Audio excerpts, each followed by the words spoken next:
All right, let's take all this joy and connection and move into our meditation. I invite you to begin taking nice, slow, deep breaths, feet on the floor if that's comfortable. I always invite you to open your hands to give you a little more receptive energy. Lift your chin up so your heart and throat are open. And welcome nice, slow, deep breaths. Feel free to join me in singing our song, Surely the Presence, or just stay in there and be in your breath.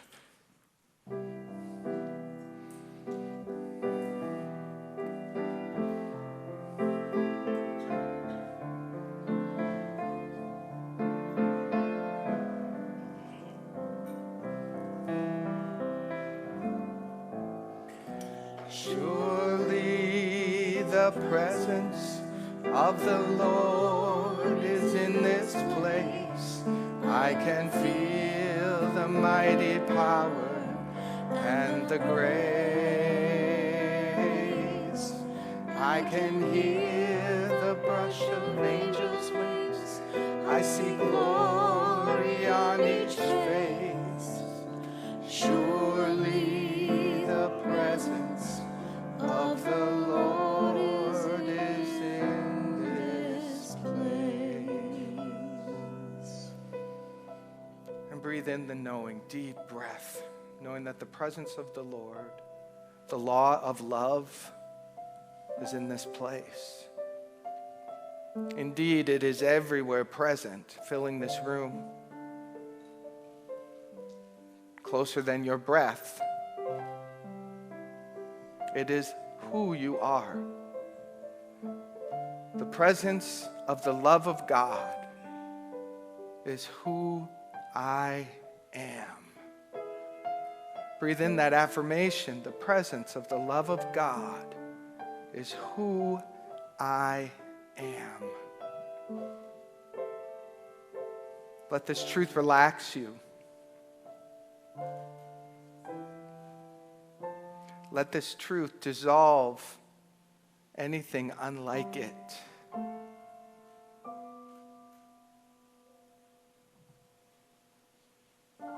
Let this truth bring all of you into the here and now moment so that you can hear right now the atonement that is here for you, the releasing, the unraveling of all fear. That's what the love of God does when you allow it and welcome it.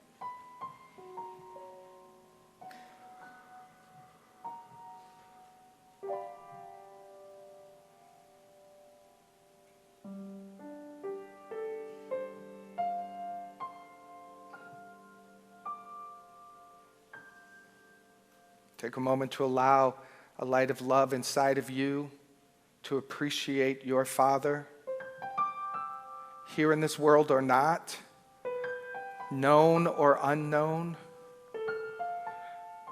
biological or not.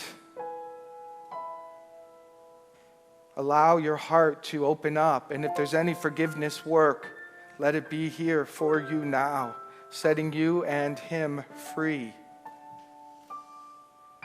He completed his contract by bringing you here. The rest is your contract. So thank you, Father, for keeping your agreement to bring me into this world and to love me or not love me exactly as I was supposed to be, so that I can become who I'm here to face my fears and to overcome and to reveal love. I ask for forgiveness, set us free from any false expectations or anything that's blocking the flow of love. I honor you, my Father, today. And I give thanks for you, for I am here because of you.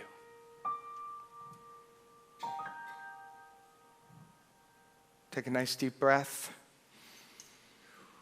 Allow a gentle smile to come to your face. Feel free to remain in the silence or open your eyes as we move into the singing of the Lord's Prayer. Feel free to join us. Our Father,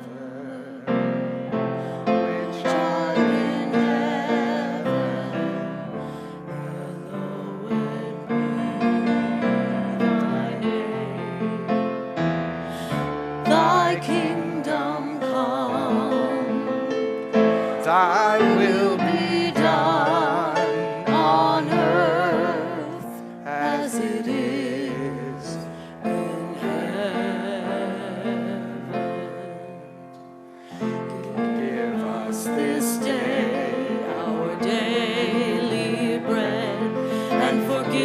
us our debts as we forgive our debtors. And lead us not into temptation, but deliver us from evil. For thine is the kingdom and the power and the glory forever.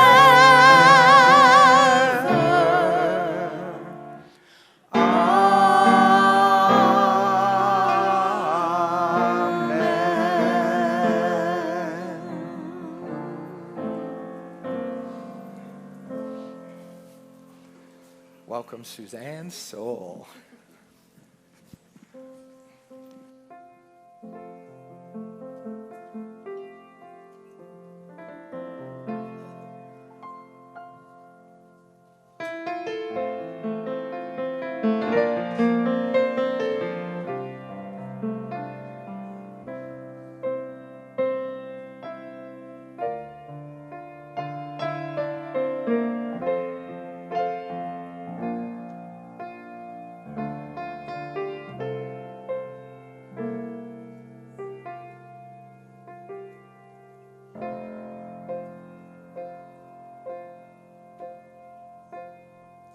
When I am down and oh, my soul so weary, when troubles come and my heart burden be, then I am still and wait here in the silence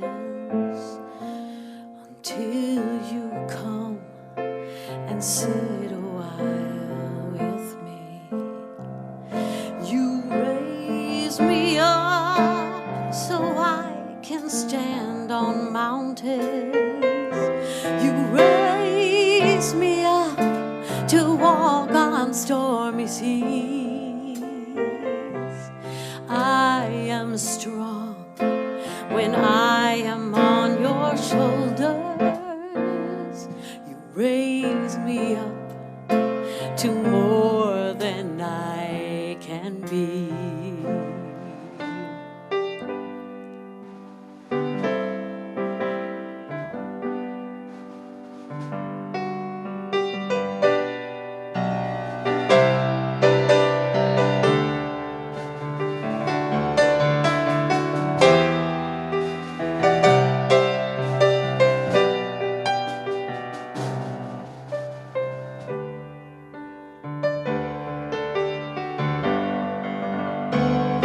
You raise me up so I can stand on mountains. You raise me up to walk in stormy seas.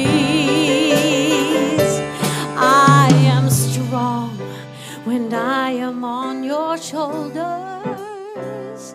You raise me up to more than I can be.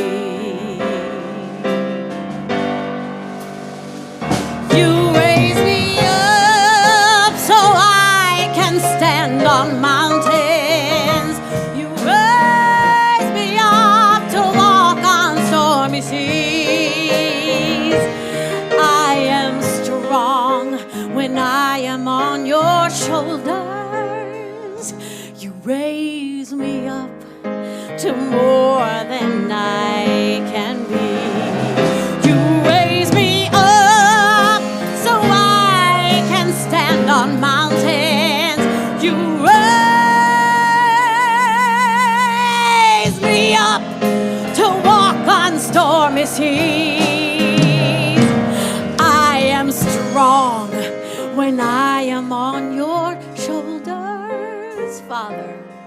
You raise me up to more than I can be. You raise me up to more than I can be.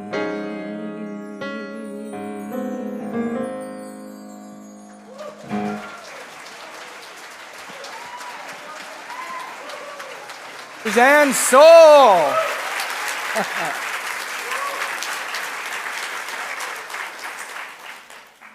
right.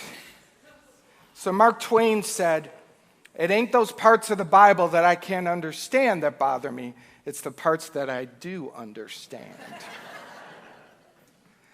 So we're in a mini-series of looking at Metaphysical Bible. That's how Unity interprets the Bible. And what that means is that we don't look at the stories for facts. We don't look at it as did or didn't happen. We look at it for the spiritual food that is inside of it. And Metaphysical Bible very simply states that all the people, places, and things in the story represent different aspects of your consciousness. And last week, I talked about Adam and Eve, which is a really cool story. It's an allegory, really. It's, on one level, we go, well, it's the allegory for the creation of humanity, creation of the world, creation of us being here. But there's a deeper level that we talked about last week, or maybe a different approach toward it, looking at it as the fall of us, the belief in separation. Because what we established last week is there is no God that would ever remove us from the love. There is no presence that would say, you did not do right, get out of here. And yet humanity has used that story as the excuse and the reason to excommunicate, to punish, and to treat people badly. We do it to ourselves and we do it to each other. So if you haven't listened to it, I invite you to go to Facebook, our page, and listen to that story because it is a very unique spin on a story that could have a lot of healing in there for you. Today, we look at one of my favorites, David and Goliath. I think I might have done this in the fall, but if I did, too bad, I'm doing it again. Because I love this story. It's fantastic in its imagery. It's fantastic in the message that it holds for us on our journey. So let's review the story. The Israelites are at war under the direction of Saul, and they are facing the Philistines, and Goliath is the great giant warrior on the Philistines. And David is a shepherd boy. He's tending the sheep. His brothers are with the army. David is too young. So he's left to stay home with his father while his brothers are in war. But David is very jealous and wants to be where they are.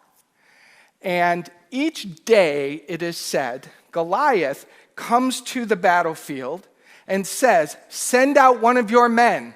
And if you can conquer Goliath, then you will win the entire war.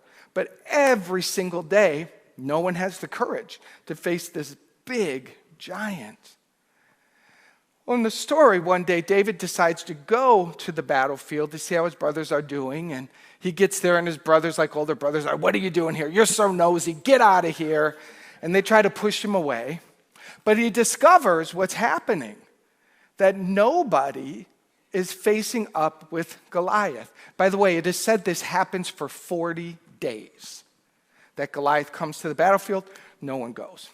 So David says to King Saul, hey, I'll go. Now David's a little shepherd boy. Saul looks around, none of his warriors are going, nobody else is volunteering. And he says, fine, David, you can go. So they start putting all this armor, this heavy helmet, this heavy shield, all the leg and arm plates and the war and the shield, so heavy that David can barely move. And they're ready to send him out in the battlefield. And David has this profound insight. He says, no. He takes off all the armor. He takes his slingshot, and it is said 5 stones. Now, he's an expert with the slingshot because what does he do all day in the field? He keeps the sheep safe, getting the bears and the lions and whoever are wanting the sheep to be their food that day. That's what David's job is. So he goes out to the battlefield facing Goliath with the slingshot. And in one throw, hits Goliath, takes him out. And that's the end of the story. So let's look at this metaphysically. David represents love. Goliath represents fear. Already, there's our story. Love versus fear, love versus fear, love versus fear. That's the journey. That's the journey that you're on because that's what's happening inside your consciousness.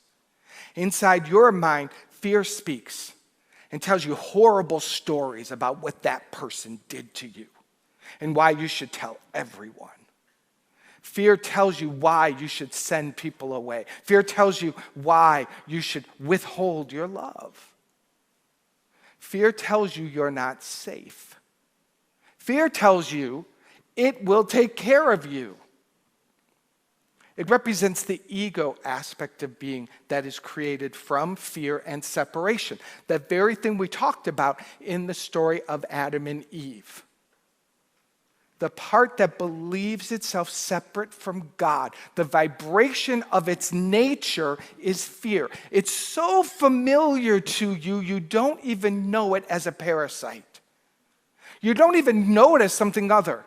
Because fear learns your name, it learns your language, it so consumes areas of your life that you fall asleep to the idea that this energy field could be not you.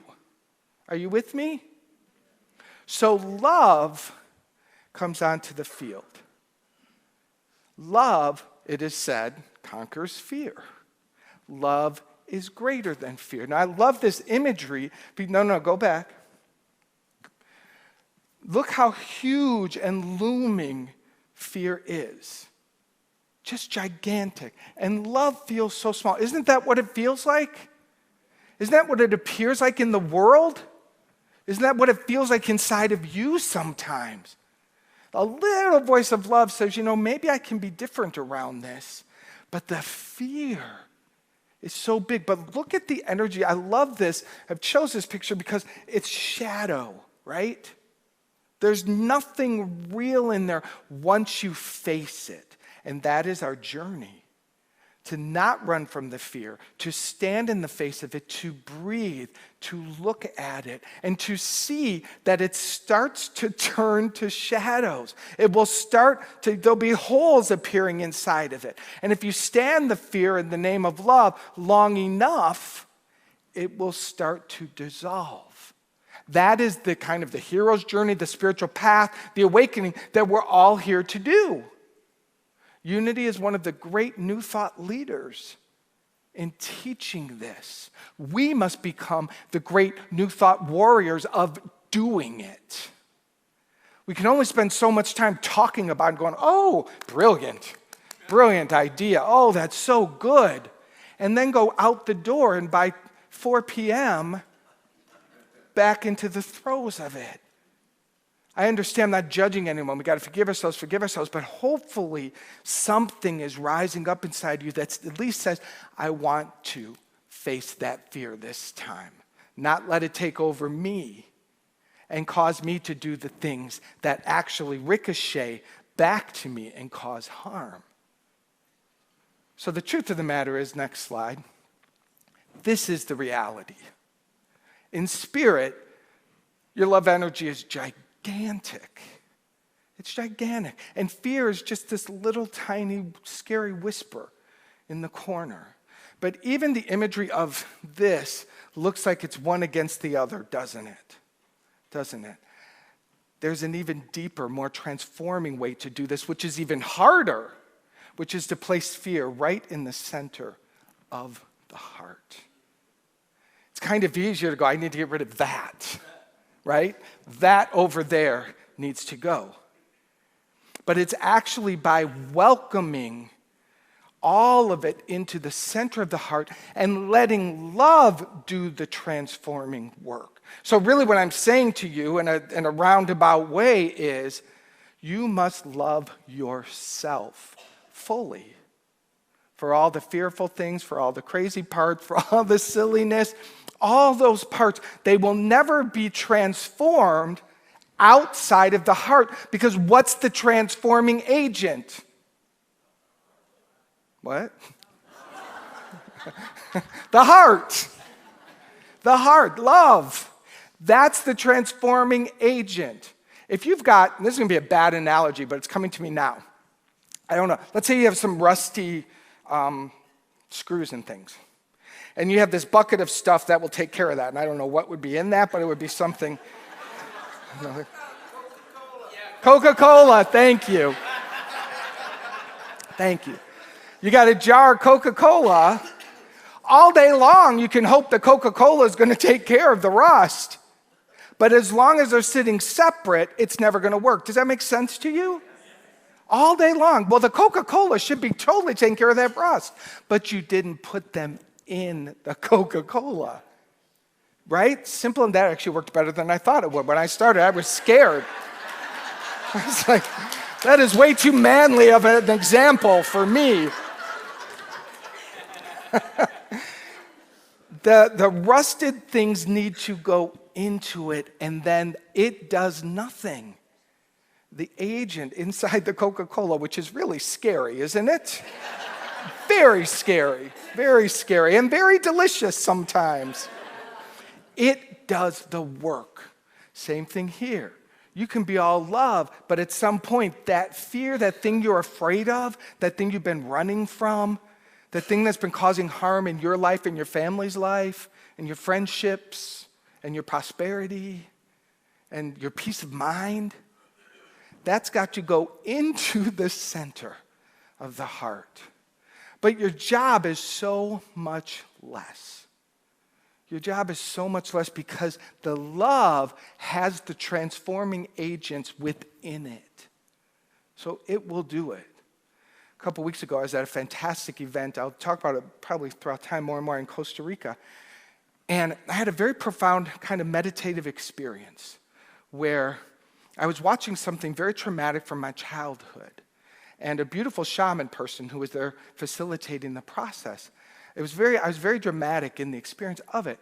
And the shaman sat next to me and she whispered in my ear, "Let them do it. Let them do it." Because I was trying to change the story. Oh no, get them out. That was a horrible experience from childhood. Get it out, get it out. And the whisper in my ear was, let them take care of it.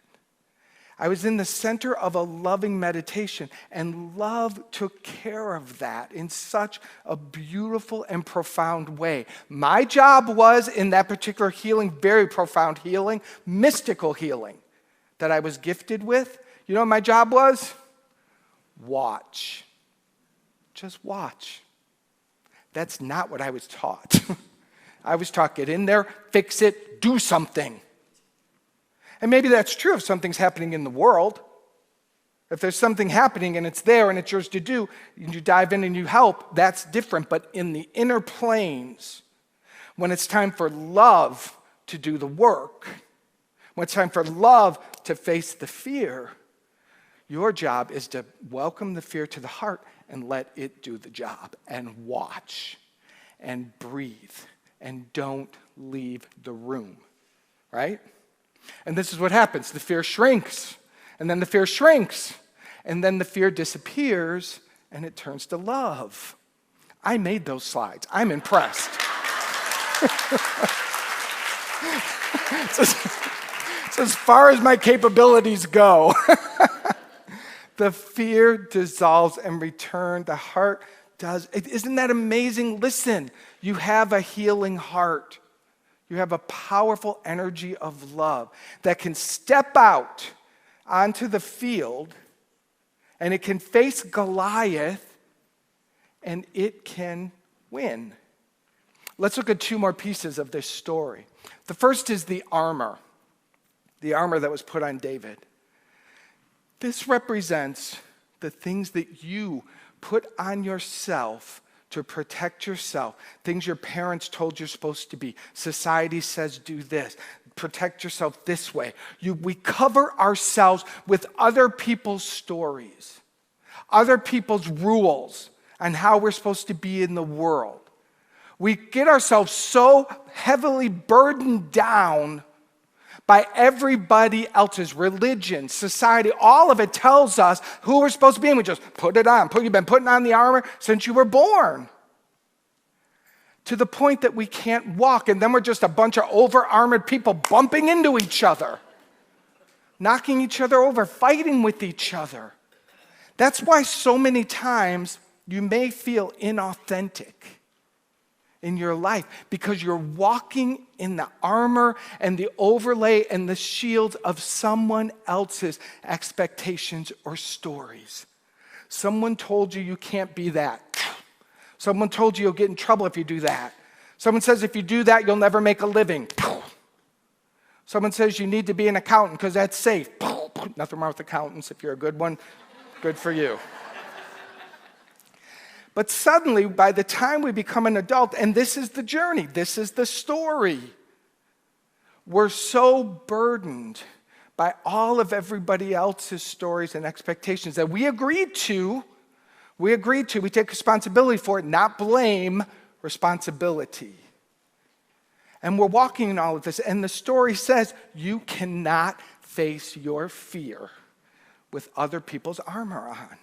Have you tried? Yeah, you can shake your head. You have tried. You have tried many times. You have tried many times. So this is a very cool idea, isn't it? Pay attention. What armor are you using that is not of the love, is someone else's? You put it on to protect yourself, but you put it on in fear. Fear doesn't fight fear, never wins. What armor have you been wearing that must be taken off? Good question this week to consider. Pay attention. The next piece is the slingshot and stones. You see, in the story, David, what did he use? He used the thing that he was an expert at. He used the thing where he was a genius. He was a genius at the slingshot. He had his 10,000 hours of practice, so he was a master of it. He was given the gifts of the ability to see, the ability to aim, the ability to swing. All of that turned into the perfect talents that he has to face his life. Please, please, please hear this if you hear nothing else. You have the 5 gifts and talents. Every one of us is wired with the exact gifts and talents to face the fears and the Goliaths in your life. Whatever it is, you have the ability to create order. You have the ability to dance. You have the ability to laugh. You have gifts. Inside of you, you have the 5 gifts. I'm saying 5, you have 500. You are wired perfectly with the gifts of love to face your fears. But it's you with your fears, and you must take off all of that armor. You got to get raw and vulnerable, and that's scary, isn't it? That's scary, to take off all of the protection and to stand there open. The ego will scream, you are going to die. And then you go, Reverend Mark told me I never die. Reverend Mark told me I never die. You just repeat that over and over and over. And add Jesus if you need more oomph. Reverend Mark and Jesus told me I will never die. Whatever you need, that's facing the fear. In the vulnerability is our strength. In the love that appears so soft is our power. And let me be clear about this, because I'm talking about love and this confuses people. Sometimes love will put down a very clear boundary, right? Sometimes love will say, that person isn't welcome in my home right now. This person can't be here because of the harm they're causing themselves and others. It's okay, but this is the difference. When love makes a boundary, the other person is blessed. When fear makes a boundary, everyone's hurt. And you're stuck in the repeat pattern. But love's boundary, oh no. I love me, I love you, God bless you, God is who you are. Keep doing what you're going to do till you're done. Right? That's love. It makes boundaries. It protects you. You are not a doormat in the name of love. You are powerful in the name of love. So what are your gifts? What are the talents maybe that you've been taking for granted? Or the gifts that you put up on the shelf a long time ago because you thought, oh, this is nothing. It's often what it feels like because what you do so naturally feels like nothing. It's like, oh, that? You know, when I was a dancer and choreographer in my past life, some of you guys know I did that for 17 years. One of my greatest growth edges was that I could make a crap load of money doing something that required no effort. None. I had no clue how I choreographed. You play the music, I saw the moves, I put it on the stage. I have no idea how those things got connected. It just happened. And I was raised in a family system that said you work hard for your money. You don't make money doing something like that. It was crazy how much money I could make doing something. Y'all, I would show up to shows with 20% of the show done. And then once I got it rolling, Spirit would take over, boom, boom, boom, boom, boom, and something else happened. It didn't make sense that I should succeed doing that from a family of blue-collar workers who never got ahead. You have that same something. And it might be a story similar to that. I'm not saying run out and try to figure out how to make money with it, unless that's your path. But what I'm saying is that gift, that something, if it's making, I don't know, whatever it is, if it's artistic, if it's orderly, if it's whatever it is, if you will bring it forward and honor it and recognize it, it will help you, is my point. It will help you heal the fear and dissolve it and return to love. You are wired with the gifts and talents you need to face your fears and the Goliath inside of you. Yes, take a breath. So lots to think about this week. Really, please, spend time. Do you see the magic of this story? It's pretty darn cool. It's pretty darn cool. Love wins. Love always wins. But if that's true, and it is, you should be the first recipient of it, don't you think? If we know it to be true, and it is true, then we should not be waiting. We should not be waiting. And anything that you bump up against with love, no matter how scary it feels, it cannot win when you sit in the center of love. Cool? Take a breath. So be thoughtful today. This week. Be thoughtful about what are the armors that you put on. Everybody else is consciously. You know what you do in your morning practice? Take off the armor. Just take it off. Don't even need to know what it is. And then think about, what are my gifts and talents?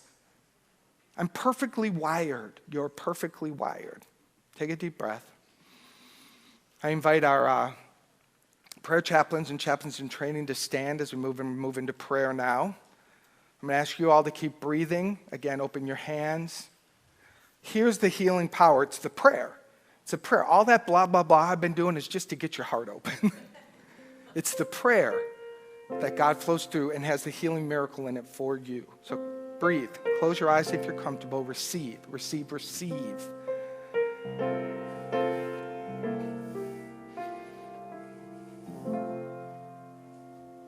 You raise me up so I can stand on mountains. You raise me up to walk on stormy seas. I am strong when I am on your shoulders. You raise me up to more than I can be. And that which raises us up is called love. Love. It's a synonymous name for God. Love. Universe. Love. Source energy. Love. Whatever name you give it, it is the vibration of love. And love is so powerful. Love does heal. Love transforms. Love restores, renews. Love returns all that the locusts have eaten and brings it back stronger than ever. Love can be fully trusted. Love will guide. And I am of this love. I am made and fashioned in the nature of this power and presence. And as this is true for me, this is true for each one of us here. We meet in the agreement of our magnificence, of the love that we are.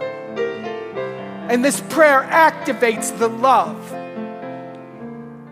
facing all fears, facing the shadows of Goliath.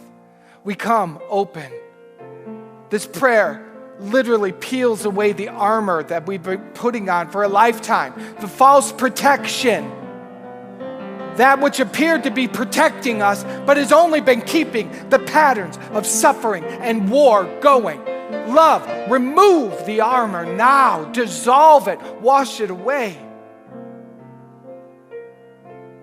And in this moment, we come vulnerable, we come open, and we say, love, you know the gifts that are inside of us. Love, you know how to flow through each one of us perfectly. And if there's any blockage in our gifts, if any gift has been turned off because someone told you it didn't work, love, turn that back on.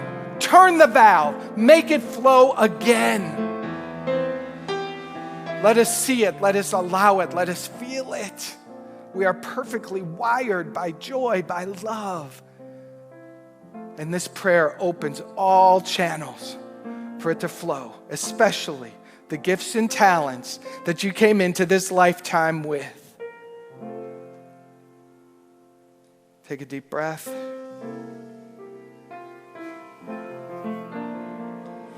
You raise me up so I can stand on mountains. You raise me up to walk on stormy seas. I am strong when I am on your shoulders. You raise me up to more than I can be.